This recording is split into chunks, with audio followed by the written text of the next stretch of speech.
Welcome to all. നമ്മൾ ഇതുവരെ പറഞ്ഞിട്ടുണ്ടായിരുന്നത് ഓരോ ടൈപ്പ് സെല്ലുകളെ പറ്റിയിട്ടായിരുന്നു. അതിൽ lead acid cell, secondary type ആയിട്ടുള്ള ലെഡ് ആസിഡ് സെല്ലിൻ്റെയാണ് അവസാനം പറഞ്ഞു നിർത്തിയത്. അതിൻ്റെ ഭാഗങ്ങൾ പറഞ്ഞു, ഇലക്ട്രോഡുകൾ ഏതൊക്കെയാണ്, ഇലക്ട്രോലൈറ്റ് ഏതാണ് ഉപയോഗിക്കുന്നത്, പിന്നെ അതിലുള്ള ബാക്കി നമ്മൾ ഉപയോഗിക്കുന്ന ബാറ്ററിയിലുള്ള പാർട്സുകൾ ഏതൊക്കെയാണെന്നുള്ളത് പറഞ്ഞു. അതിൽ ഒരു കാര്യം കൂടി, ഇതിൻ്റെ റിയാക്ഷൻ വരുന്നത് എങ്ങനെയാണ് ഒരു സെക്കൻഡറി സെല്ലായിട്ടുള്ളത് ചാർജ് ചെയ്യുന്ന സമയത്തും ഡിസ്ചാർജ് ചെയ്യുന്ന സമയത്തും ഉണ്ടാവുന്നത് എന്നുള്ളത് കൂടെ പറയാനുണ്ട്. അപ്പോൾ അതിൻ്റെ റിയാക്ഷനാണ് ഇവിടെ ഈ കാണിച്ചിരിക്കുന്നത്. അതിൽ ഫസ്റ്റ് പറയാനുള്ളത്, ഇപ്പോൾ ചാർജിങ് അല്ലെങ്കിൽ ഡിസ്ചാർജ് എന്ന് പറഞ്ഞു കഴിഞ്ഞാൽ നമ്മൾ ബാറ്ററി ഉപയോഗിച്ച് എന്ത് ചെയ്യാണ്, ഏതെങ്കിലും ഒരു ലോഡ് പ്രവർത്തിക്കുകയാണെന്നുണ്ടെങ്കിൽ ആണ് ഡിസ്ചാർജ് എന്ന് പറയുക. അപ്പോൾ ഈ അവസ്ഥയ്ക്ക് എങ്ങനെയായിരിക്കും ഇതിൻ്റെ പ്രവർത്തനം, അല്ലെങ്കിൽ ഇതിൽ ഈ സെല്ലിൻ്റെ ഉള്ളിൽ നടക്കുന്ന രാസപ്രവർത്തനം എന്താണെന്നുള്ളതാണ് ഇവിടെ എഴുതി വെച്ചിട്ടുള്ളത്. അതായത് സെല്ലിൻ്റെ ഉള്ളിൽ ഡിസ്ചാർജ് ചെയ്യുന്ന സമയത്ത് നമുക്കറിയാം PbO2 എന്നുള്ളത് നെഗറ്റീവ് ഇലക്ട്രോഡായിട്ടാണ് എടുത്തിട്ടുള്ളത്. പോസിറ്റീവ് ഇലക്ട്രോഡായിട്ടാണ് എടുത്തിട്ടുള്ളത്. അതുപോലെ തന്നെ ലെഡ് എന്നുള്ളത് നെഗറ്റീവ് ഇലക്ട്രോഡായിട്ടാണ് എടുത്തിട്ടുള്ളത്.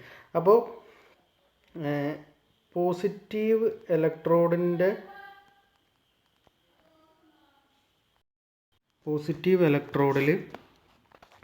ആയിട്ട് ചൂസ് ചെയ്തിട്ടുള്ളത് PbO2 ആണ്, അതായത് ലെഡ് പെറോക്സൈഡ്.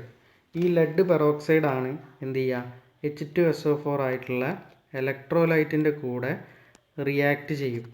ഈ റിയാക്ട് ചെയ്യുന്ന സമയത്ത് ഇലക്ട്രോണുകൾ വരികയോ അല്ലെങ്കിൽ ഇലക്ട്രോണുകൾ ഒഴിവാകുകയോ അങ്ങനത്തെ ഒക്കെ സംഭവങ്ങൾ നടക്കും. അതിനാണ് ഇവിടെ ഒരു ഹൈഡ്രജൻ ഗ്യാസും കൂടെ ഉള്ളത്. അപ്പോൾ ഇവർ 3 പേരും കൂടിയാണ് റിയാക്ട് ചെയ്യുന്നത്. PbO2 ഹൈഡ്രജനും H2SO4 കൂടി റിയാക്ട് ചെയ്ത് കഴിഞ്ഞാൽ നമുക്ക് ഉണ്ടാകുന്ന പ്രൊഡക്റ്റായിട്ട് വരുന്നത്, അല്ലെങ്കിൽ നമുക്ക് ഉണ്ടാകുന്ന ഉൽപ്പന്നം എന്ന് പറഞ്ഞു കഴിഞ്ഞാൽ PbSO4 ആണ്. അതായത് ലെഡ് സൾഫേറ്റ് എന്നാണ് അതിനെ പറയുക. ലെഡ് സൾഫേറ്റ് അതിൻ്റെ കൂടെ ഒരു ബൈ പ്രോഡക്റ്റായിട്ട് വാട്ടർ H2Oയും ഉണ്ടാകും. അപ്പോൾ ഇതാണ് ഫസ്റ്റ് റിയാക്ഷൻ. ഇത് കഴിഞ്ഞിട്ട് സെക്കൻഡ് റിയാക്ഷൻ വരുന്നത്, ഇത് പോസിറ്റീവ് ഇലക്ട്രോഡ് ആണെന്നുണ്ടെങ്കിൽ ഇനി നെഗറ്റീവ് ഇലക്ട്രോഡിൽ വരുന്ന കാഴ്ചകളാണ് പറയുന്നത്. നെഗറ്റീവ് ഇലക്ട്രോഡ് ലെഡാണ് നമ്മൾ എടുത്തിട്ടുള്ളത്. Pb എന്ന് പറഞ്ഞാൽ ലെഡാണ്. ഈ ലെഡ് SO4മായിട്ട് റിയാക്ട് ചെയ്യും. SO4 എന്ന് പറഞ്ഞ് ഇവിടെ ഉദ്ദേശിക്കുന്നത് എന്താ വെച്ചാൽ H2SO4 എന്നുള്ളത് H2 ഇങ്ങനെയല്ല വരിക, 2H പ്ലസും പ്ലസ് SO4 2- ആയിട്ട്, അതായത് അയോണുകളായിട്ട് മാറും. ഇലക്ട്രോലൈറ്റ് എപ്പോഴും അയോണുകളായിട്ട് മാറും. ഇവിടെ ശരിക്കും ഇത് ഇങ്ങനെയല്ല, 2H+ ആണ് വരേണ്ടത്, ഹൈഡ്രജൻ അയോണാണ്. അങ്ങനെ ആകുമ്പോൾ റിയാക്ഷൻ കംപ്ലീറ്റ് ആവുള്ളൂ. ഹൈഡ്രജൻ അയോൺ ആകുമ്പോൾ ഇവിടെ 2 ഇലക്ട്രോൺ പുറത്തേക്ക് വരുന്ന രീതിയിൽ ഈ ഒരു റിയാക്ഷനാണ് ഉണ്ടാവുക. ഇവിടെ +2 ഇലക്ട്രോണും കൂടി ഉണ്ടാവും. അപ്പോൾ ഈ രീതിയിൽ വന്നു കഴിഞ്ഞാൽ ഈ SO4 2- ലെഡ് റിയാക്ട് ചെയ്യും. അവിടെ ലെഡ് റിയാക്ട് ചെയ്തിട്ട് PbSO4 എന്നുള്ള നേരത്തെ നമുക്ക് ഉണ്ടായിട്ടുള്ള PbSO4. അപ്പോൾ PbSO4 എന്നുള്ള കെമിക്കൽ നമ്മൾ ഈ ബാറ്ററി ഡിസ്ചാർജിന് ഉപയോഗിക്കുന്ന സമയത്ത്, ബാറ്ററി ഡിസ്ചാർജിന് ഉപയോഗിക്കുകയാണെന്നുണ്ടെങ്കിൽ PbSO4 എന്ന് പറയുന്ന ഈ ഒരു കെമിക്കൽ തുടർച്ചയായിട്ട് ഉണ്ടായിക്കൊണ്ടേയിരിക്കും. അതായത് നമ്മളുടെ സെല്ലിലെ ആനോഡായിട്ടും കാഥോഡായിട്ടും ഉപയോഗിച്ചിട്ടുള്ള PbO2യും ആനോഡായിട്ട് ഉപയോഗിച്ചിട്ടുള്ള Pbയും നഷ്ടപ്പെട്ടുകൊണ്ടേയിരിക്കും. അതുപോലെ തന്നെ നമ്മൾ ഇലക്ട്രോലൈറ്റായിട്ട് എന്തുപയോഗിച്ചിട്ടുണ്ടായിരുന്നു, H2SO4 ഉപയോഗിച്ചിട്ടുണ്ടായിരുന്നു, അതും കുറഞ്ഞുകൊണ്ടേയിരിക്കും. അപ്പോൾ അതുകൊണ്ടാണ് ഈ റിയാക്ഷൻ നടക്കുന്നതിന് അടിസ്ഥാനത്തിൽ ഇതിൻ്റെ വോൾട്ടേജ് അല്ലെങ്കിൽ ഇതിൻ്റെ കപ്പാസിറ്റി കുറഞ്ഞു വരുന്നത്. ഇനി അടുത്തത്, അപ്പോൾ ഒരു പരിധി വരെ ഡിസ്ചാർജ് ആയിക്കഴിഞ്ഞാൽ നമുക്ക് പിന്നെയും നടക്കുന്ന റിയാക്ഷൻ, അതായത് ചാർജിങ് എന്നുള്ള സമയത്ത്, എന്ത് ചെയ്യാൻ പറ്റും, ഈ റിയാക്ഷനെ നമുക്ക് തിരുത്താൻ പറ്റും. അതായത് ഉണ്ടായി വന്നിട്ടുള്ള PbSO4നെ തിരിച്ച് നമുക്ക് PbO2ഉം അതേപോലെ PbO2 ഇല്ല, ലെഡ് പെറോക്സൈഡും അതുപോലെ തന്നെ ലെഡും ആക്കി മാറ്റാൻ സാധിക്കുകയാണെന്നുണ്ടെങ്കിൽ നമുക്ക് എന്താണ് ഈ ഒരു സെല്ല് ചാർജിങ് ആണ് എന്ന് പറയാനായിട്ട് പറ്റും. അപ്പോൾ അതാണ് നമ്മൾ പിന്നെ ചാർജിങ് എന്നുള്ള സിറ്റുവേഷനിൽ നടക്കുന്നത്. ചാർജിങ്ങിൻ്റെ സമയത്ത് lead peroxide lead sulphate SO4 അയോണിൻ്റെ കൂടെ ചേർന്നിട്ട് ലെഡ് പെറോക്സൈഡും സൾഫ്യൂരിക് ആസിഡും ഉണ്ടാവും. ഇവിടെ ശ്രദ്ധിക്കുക, നമുക്ക് തിരിച്ച് കിട്ടുന്ന എന്തൊക്കെയാണ്? പോസിറ്റീവായിട്ടുള്ള ഇലക്ട്രോഡിനെയും കിട്ടുന്നുണ്ട്, അതിൻ്റെ കൂടെ ഇലക്ട്രോലൈറ്റിനെയും കിട്ടുന്നുണ്ട്. അതുപോലെ തന്നെ നെഗറ്റീവ് ഇലക്ട്രോഡിൽ ഈ ലെഡ് സൾഫേറ്റ് പിന്നെയും പ്യുവർ ലെഡായിട്ട് തന്നെ മാറുന്നുണ്ട്. അതുപോലെ തന്നെ അതിൻ്റെ കൂടെ വരുന്ന H2SO4 ആണ്. അപ്പോൾ റിയാക്ഷൻ എന്ത് ചെയ്യാൻ പറ്റുന്നുണ്ട്? തിരിച്ചും മാറ്റാൻ പറ്റുന്നുണ്ട്. അപ്പോൾ തീർന്നുകൊണ്ടിരിക്കുന്ന ലെഡ് പെറോക്സൈഡും കാഥോഡായിട്ടുള്ളത്, തീർന്നുകൊണ്ടിരിക്കുന്ന ലെഡ് ആനോഡായിട്ടുള്ളത്, തീർന്നുകൊണ്ടിരിക്കുന്ന ഇലക്ട്രോലൈറ്റ്, ഇതിനൊക്കെ തിരിച്ച് പുനർനിർമ്മിക്കാനായിട്ട് ചാർജിങ് എന്നുള്ള പ്രോസസ്സിൽ നമുക്ക് പറ്റുന്നുണ്ട്. അതാണ് ഈ ഒരു സെല്ലിൻ്റെ ലെഡ് ആസിഡ് സെല്ലിൻ്റെ പ്രവർത്തനത്തിൽ വർക്കിങ്ങിൽ വരുന്ന ഇക്വേഷൻ കാര്യങ്ങളൊക്കെ. അപ്പോൾ ഇതാണ് കെമിക്കൽ റിയാക്ഷൻ നടക്കുന്നത്. ഇനി അടുത്തത് നമ്മൾ പറയാൻ പോകുന്നത് നിക്കൽ അയോൺ സെല്ലാണ്. നിക്കൽ അയോൺ സെല്ലിൽ നമ്മളിതിനെ നിക്കൽ കാഡ്മിയം സെല്ലും എന്ന് പറയും. നിക്കൽ അല്ലെങ്കിൽ കാഡ്മിയം എന്നോ അല്ലെങ്കിൽ നിക്കൽ അയൺ എന്നോ പറയുന്നത് അതിന് ഉപയോഗിക്കുന്ന പ്ലേറ്റുകളുടെ വ്യത്യാസത്തിനനുസരിച്ചിട്ടാണ്. അപ്പോൾ മെയിനായിട്ട് ഉള്ള നിക്കൽ അയൺ സെല്ലിൻ്റെ മെയിൻ പാർട്സ് എന്ന് പറഞ്ഞാൽ 2 പ്ലേറ്റുകളാണ്. അതായത് ഒരു പോസിറ്റീവ് പ്ലേറ്റും ഒരു നെഗറ്റീവ് പ്ലേറ്റും. ഇത് നമ്മൾ സാധാരണ ഇലക്ട്രോഡുകൾക്ക് സമമായിട്ട് വരുന്നതാണ്. പിന്നെ ഒരു ഇലക്ട്രോലൈറ്റ് ഉണ്ടായിരിക്കും, ഒരു കണ്ടെയ്നർ ഉണ്ടായിരിക്കും, ഒരു സെപ്പറേറ്റർ എന്ന് പറഞ്ഞാൽ ഇലക്ട്രോലൈറ്റിനകത്ത് ഓരോ ടൈപ്പ് ഇലക്ട്രോഡുകളെ സെപ്പറേറ്റ് ചെയ്യുന്ന. ഇനി പോസിറ്റീവ് പ്ലേറ്റ് ആണ് നിക്കൽ ഹൈഡ്രോക്സൈഡ്. പോസിറ്റീവ് പ്ലേറ്റായിട്ട് നമ്മൾ ഉപയോഗിക്കുന്നത് നിക്കൽ ഹൈഡ്രോക്സൈഡ് എന്നുള്ള കെമിക്കലാണ്. അത് ഏത് രൂപത്തിലാണ്? ഒരു സുഷിരങ്ങളുള്ള സ്റ്റീൽ റിബണിൻ്റെ മുകളിൽ വൈൻഡ് ചെയ്തിട്ടുണ്ടാവും ഈ ഒരു പോസിറ്റീവ് പ്ലേറ്റ്. നിക്കൽ ഹൈഡ്രോക്സൈഡ് ട്യൂബുകളായിരിക്കും. ആ ട്യൂബുകളുടെ മുകളിൽ സുഷിരങ്ങളുള്ള സ്റ്റീൽ റിബൺ, സ്പൈറലി എന്ന് പറഞ്ഞു കഴിഞ്ഞാൽ നമ്മൾ ഈ എന്താ പറയുക, ഇൻഡക്ടറിൻ്റെ ചുരുളുകളില്ലേ, അതേപോലെ ചുറ്റി വെച്ചിട്ടുണ്ടായിരിക്കും. അത് എന്നിട്ട് സ്റ്റീൽ റിബൺ കൊണ്ട് ആ നിക്കൽ പ്ലേറ്റിൻ്റെ മേലെ വരിഞ്ഞ് മുറുക്കി കെട്ടിയിട്ടുണ്ടാവും. അപ്പോൾ നിക്കൽ പ്ലേറ്റിൻ്റെ മേലെ നിക്കൽ ഹൈഡ്രോക്സൈഡ് വരിഞ്ഞ് കെട്ടി വെച്ചിരിക്കുന്ന ആ ഒരു ഇതാണ് എന്തെന്ന് പറയുക, പോസിറ്റീവ് പ്ലേറ്റ് എന്ന് പറയുക. അത് ഇവിടെ ചിത്രത്തിൽ കാണുന്ന പോലെ നോക്കുക. പോസിറ്റീവ് ട്യൂബ് ബ്രാക്കറ്റിൽ ഇതിനെ നിക്കൽ ഹൈഡ്രേറ്റഡ് ആൻഡ് നിക്കലിൻ ലെയർ, അതായത് നിക്കലും നിക്കൽ ഹൈഡ്രേറ്റഡും ആയിട്ടുള്ള ലെയറാണ് നമ്മൾ ഉപയോഗിക്കുന്നത്. സ്റ്റീലിനകത്ത് നിക്കലുണ്ട് കേട്ടോ, അതാണ് നിക്കൽ എന്ന് പറയുന്നത്. സ്റ്റീൽ റിബൺ പോലെ എന്നാണ്, റിബൺ വൈൻഡ് ചെയ്യാന്ന് പറഞ്ഞിട്ടുള്ളത്. അപ്പോൾ നിക്കൽ ഹൈഡ്രോക്സൈഡിൻ്റെ ചുറ്റും സ്റ്റീൽ റിബൺ വൈൻഡ് ചെയ്ത പോലത്തെ ഒരു പോസിറ്റീവ് പ്ലേറ്റ് ഉണ്ടായിരിക്കും. ഇങ്ങനത്തെ ഒന്നുമല്ല, ഒരുപാട് സെറ്റ് ഉണ്ടാവും. ഞാൻ കഴിഞ്ഞ ക്ലാസ്സിൽ പറഞ്ഞിട്ടുണ്ടായിരുന്നു, ലെഡ് ആസിഡ് സെല്ലിനകത്ത് ഏകദേശം 10-ലധികം സെറ്റുകളാണ് ഉണ്ടാവുക. 10-ലധികം അല്ലെങ്കിൽ 8 ഓളം വരുന്ന സെറ്റുകളാണ് ഉണ്ടാവുക. ആ സെറ്റുകളുടെ എല്ലാം ടോട്ടൽ ചാർജാണ് നമുക്ക് പ്ലസും മൈനസ് പോയിന്റുകളിൽ കിട്ടുന്നത്. അതുപോലെ തന്നെ ഇതിലും അങ്ങനെ തന്നെയാണ്. 2 പ്ലസ് മൈനസ് പോയിൻ്റാണ് ബാറ്ററിക്ക് പുറത്തുണ്ടാവുക, പക്ഷേ അതിനകത്ത് ഒരുപാട് ചെറിയ ചെറിയ സെല്ലുകളുണ്ടാവും.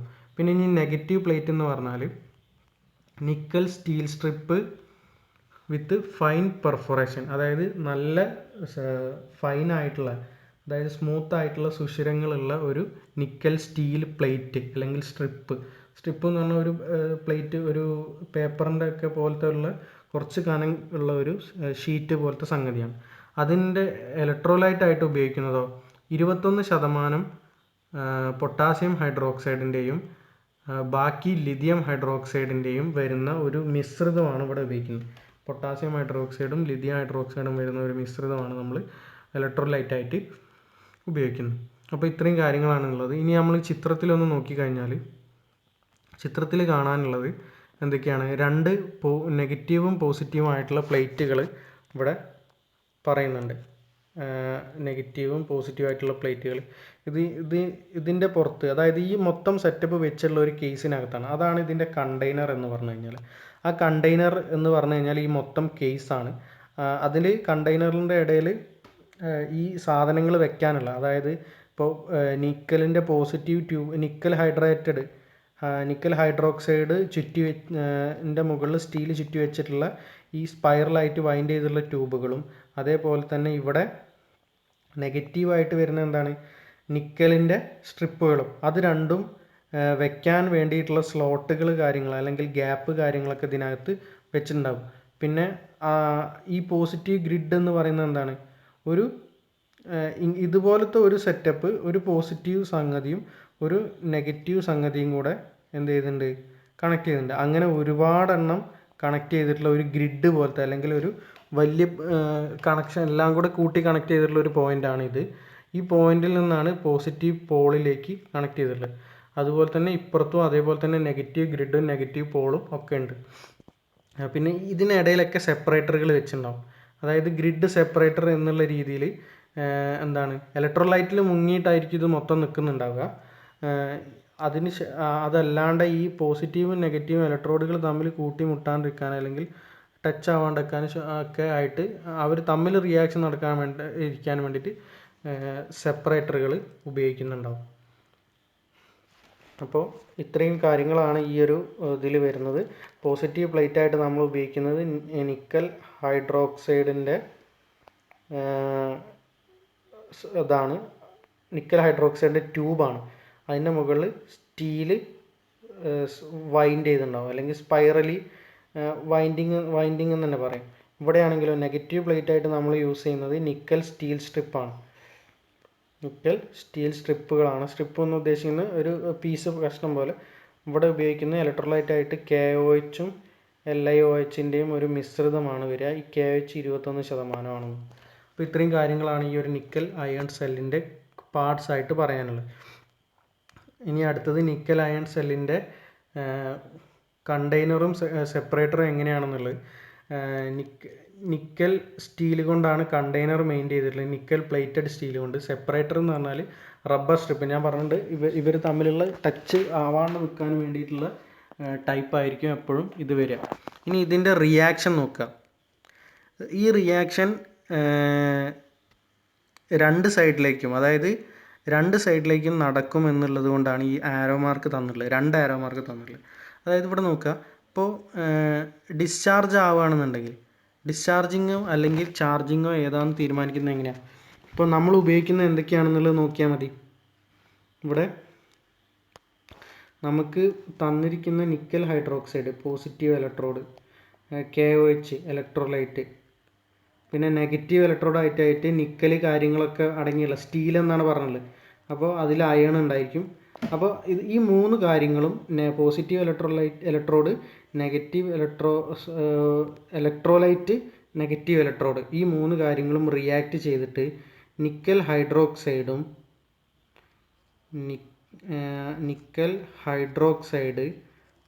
അതിൻ്റെ കൂടെ പൊട്ടാസ്യം ഹൈഡ്രോക്സൈഡ്, അതിൻ്റെ കൂടെ ഫെറസ് ഹൈഡ്രോക്സൈഡ്, അതായത് അയൺ ഹൈഡ്രോക്സൈഡ്, ഇത്രയും സാധനങ്ങൾ ഉണ്ടാകുന്നുണ്ട്. അപ്പോൾ നമ്മൾ ഉപയോഗിക്കാനായിട്ട് അല്ലെങ്കിൽ നമ്മൾ സെറ്റ് ചെയ്ത് വെച്ചിട്ടുള്ള പോസിറ്റീവ്, നെഗറ്റീവ്, അതുപോലെ തന്നെ ഇലക്ട്രോലൈറ്റ്, ഈ 3 കാര്യങ്ങളും ഇല്ലാണ്ടായിട്ട് പുതിയൊരു പ്രൊഡക്റ്റാണ് ഉണ്ടാകുന്നത്. അപ്പോൾ ഈ സൈഡിലേക്കുള്ള റിയാക്ഷനെ പറയുന്നതാണ് ഡിസ്ചാർജ്.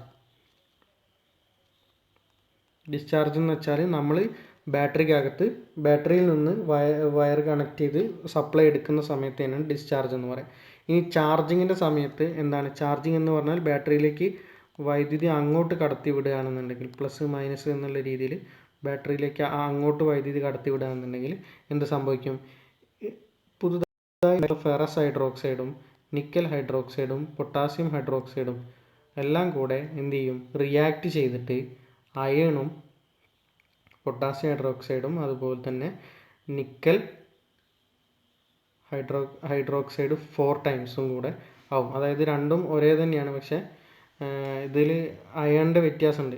Ni4+ ആണ് ഇവിടെ വരിക, ഇവിടെ Ni2+ ആണ് വരിക. അത് കെമിസ്ട്രിയിൽ പറയുന്ന പോലെ എന്താണ്, ഇലക്ട്രോണുകളുടെ വ്യത്യാസം അതിലുണ്ടാവും.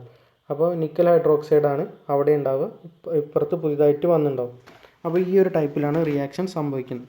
ഇനി അടുത്തത് നിക്കൽ കാഡ്മിയം സെല്ലുകളുടെ അഡ്വാൻറ്റേജ്. സാധാരണ നമ്മൾ പറയുന്ന ഈ സെക്കൻഡറി സെല്ലുകൾക്ക് ഏറ്റവും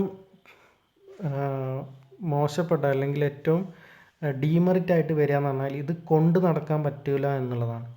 അപ്പോൾ അതാണ് ലെഡ് ആസിഡ് സെല്ലിൻ്റെ ഏറ്റവും വലിയ ഡീമെറിറ്റ്. അത് കൊണ്ട് നടക്കാൻ പറ്റില്ല, അത് കുറച്ച് ലാർജ് ആയിരിക്കും. കാരണം ലാർജ് ആവാനുള്ള കാരണം എന്താ വെച്ചാൽ നമുക്ക് ഒരുപാട് ഇലക്ട്രോലൈറ്റ് അതിൽ ഉപയോഗിക്കേണ്ടി വരും. അതുപോലെ തന്നെ ഒരുപാട് ലെഡിൻ്റെ സെറ്റ് അതിൽ ഉപയോഗിക്കേണ്ടി വരും. അതുപോലെ തന്നെ ലെഡ് ഓക്സൈഡ്, ലെഡ് പെറോക്സൈഡ് അതിൽ കുറേ ഉപയോഗിക്കേണ്ടി വരും. അപ്പോൾ കുറേ ഉപയോഗിച്ചിട്ട് ഒരു വലിയ സെറ്റാണ് നമ്മളെപ്പോഴും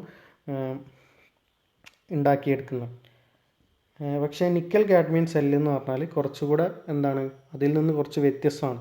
അതുകൊണ്ട് തന്നെ നിക്കൽ കാഡ്മിയം സെല്ലിൻ്റെ അഡ്വാൻറ്റേജസ് പറയുന്നത് എന്തൊക്കെയാണെന്ന് വെച്ചാൽ പ്ലേറ്റുകളൊക്കെ സ്റ്റീലായതുകൊണ്ട് തന്നെ അത് മെക്കാനിക്കൽ സ്ട്രെങ്ത് തരുന്നതാണ്. അതായത് പെട്ടെന്നൊരു ഡാമേജ് ഉണ്ടാവാൻ ചാൻസ് ഇല്ല. ഒന്ന് ചെറുതായിട്ട് വീഴുകയോ അല്ലെങ്കിൽ മറിയുകയോ ഒക്കെ ചെയ്യുന്ന സമയത്ത് അതിനൊരു ഡാമേജ് ഉണ്ടാവാൻ ചാൻസ് ഇല്ല. പിന്നെ അതുപോലെ തന്നെ ഈ ഒരു സെല്ല് പോർട്ടബിൾ ആണ്, ഒരു സ്ഥലത്തു നിന്ന് മറ്റൊരു സ്ഥലത്തേക്ക് ഈസി ആയിട്ട് കൊണ്ടുപോകാൻ സാധിക്കുന്നതാണ്. പിന്നെ ഹെവി ഡിസ്ചാർജിനെയും ചാർജിങ് കറണ്ടിനെയും ഒക്കെ താങ്ങാനുള്ള കഴിവ് നിക്കൽ കാഡ്മിയം സെല്ലിനുണ്ട്. അതല്ലെങ്കിൽ അത് വിത്ത്സ്റ്റാൻഡ് ചെയ്യും, അതിനൊക്കെ പ്രതിരോധിക്കാനൊക്കെ ഉള്ള കഴിവുണ്ട്. പിന്നെ ഇൻറ്റേർണൽ റെസിസ്റ്റൻസ് വളരെ കൂടുതലാണ്. അതുകൊണ്ട് തന്നെ എഫിഷ്യൻസി കുറവാണെങ്കിലും ലെഡ് ആസിഡ് സെല്ലിനേക്കാളും എഫിഷ്യൻസി കുറവാണ്. ഇത് അഡ്വാൻറ്റേജ് അല്ല, ഈ പറയുന്ന ഡിസഡ്വാൻറ്റേജ് ആണ് കേട്ടോ.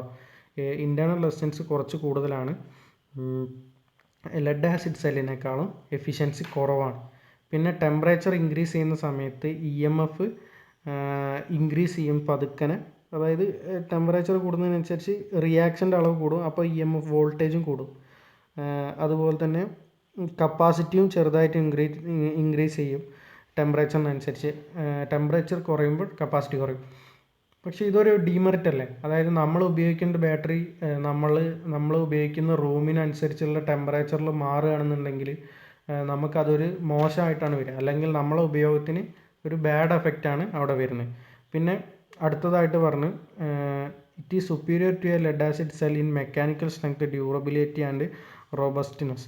അതായത് മെക്കാനിക്കൽ സ്ട്രെങ്ത്ത്, അതുപോലെ തന്നെ ഡ്യൂറബിലിറ്റി, ഒരുപാട് നാൾ ഉപയോഗിക്കാൻ കഴിയുമെന്നുള്ള കാര്യം. പിന്നെ റോബസ്റ്റ്നെസ്, സിമ്പിളായിട്ട് ഉപയോഗിക്കാൻ പറ്റും. റോബസ്റ്റ് ആണെന്ന് പറഞ്ഞാൽ ഏറ്റവും സുഗമമായിട്ട് പ്രവർത്തിക്കും എന്നുള്ള രീതിയിൽ. അപ്പോൾ അങ്ങനത്തെ കാര്യങ്ങളിലൊക്കെ ലെഡ് ആസിഡ് സെല്ലിൻ്റെ മുകളിലാണ് ഈ ഒരു നിക്കൽ കാഡ്മിയം സെല്ല്. ഇത്രയാണ് നമുക്ക് ഈ നിക്കൽ കാഡ്മിയം സെല്ലിനായിട്ട് പറയാനുള്ളത്. ഇനി ഇതിൻ്റെ ഒരു ടേബിളാണ്. ലെഡ് ആസിഡ് സെല്ലും എഡിസൺ സെല്ലെന്നും കൂടെ നിക്കൽ കാഡ്മിയം സെല്ലിനെ പറയും. അത് ഞാൻ പറയാൻ വിട്ടുപോയിട്ടാണ്.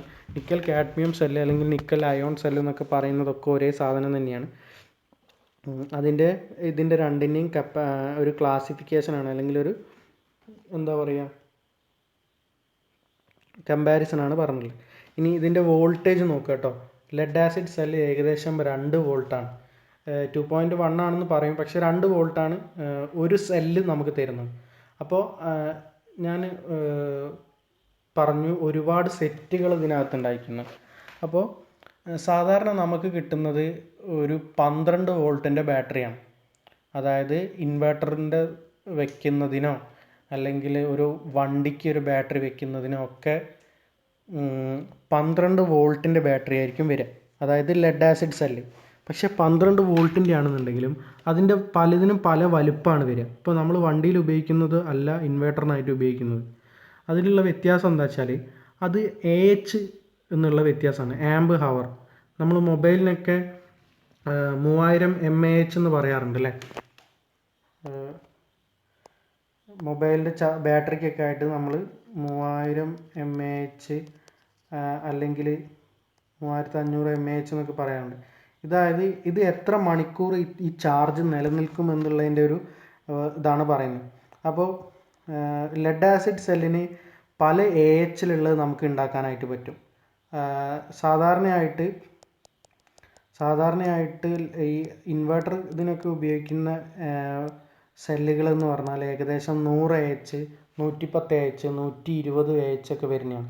പക്ഷേ നമ്മളൊരു ബൈക്കിൻ്റെ ലെഡ് ആസിഡ് സെല്ലാണെന്നുണ്ടെങ്കിൽ അതിന് 9 AH, 12 AH ആ റേഞ്ചേ വരുള്ളൂ. അതുകൊണ്ടാണ് അതിൻ്റെ സൈസിലുള്ള വ്യത്യാസം വരുന്നത്.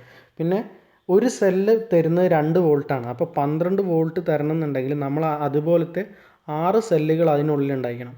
അപ്പോൾ ഒരു ലെഡ് ആസിഡ് സെല്ലിനകത്ത്, ഒരു ലെഡ് ആസിഡ് ബാറ്ററിക്കകത്ത് 6 ചെറിയ ലെഡ് ആസിഡ് സെല്ലുകൾ ഉണ്ടായിരിക്കും. മിനിമം 12 വോൾട്ട് തരുന്നതിൽ മിനിമം അത്രയും ഉണ്ടായിരിക്കും. പിന്നെ എഡിസൺ സെല്ല് ഇത് ഇവിടെ പറഞ്ഞിട്ടുണ്ട് എത്രയാണ്.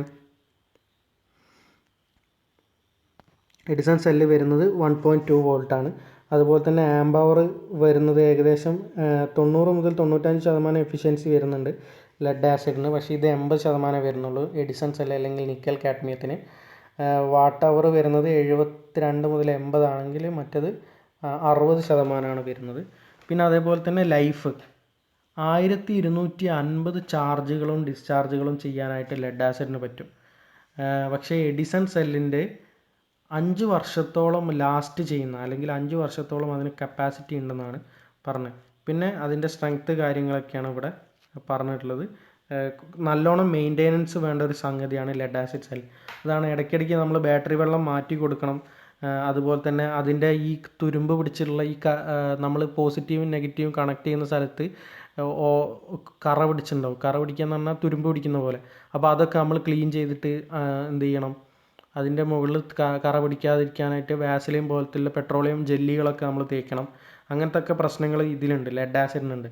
പക്ഷേ ഇതിന് അങ്ങനത്തെ കുറേ മെയിൻ്റെനൻസ് ഫ്രീ ആണ്. മെയിൻ്റെനൻസ് ഫ്രീ ആയതുകൊണ്ടാണ് നമ്മൾ പറയുന്നത് റോബസ്റ്റ് ആണെന്ന്. ഒരു വട്ടം നമുക്ക് ഇൻസ്റ്റാൾ ചെയ്തിട്ടിട്ട് പോയാൽ മതി. അതിന് വേറെ പ്രശ്നങ്ങളൊന്നും അങ്ങനെ ഉണ്ടാവില്ല. വേറെ ഇപ്പോൾ വലിയ പ്രശ്നങ്ങളല്ലാണ്ട്, വലിയ അപകടങ്ങളുള്ള പ്രശ്നങ്ങളല്ലാണ്ട് അതിൻ്റെ വർക്കിംഗ് കൊണ്ടൊരു കുഴപ്പവും അതിനുണ്ടാകാൻ പോകുന്നില്ല.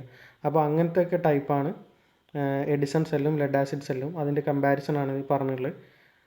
ഇത്രയാണ് നമുക്ക് ഈ ഒരു ക്ലാസ്സിൽ പറയാനുള്ളത്. Thank you.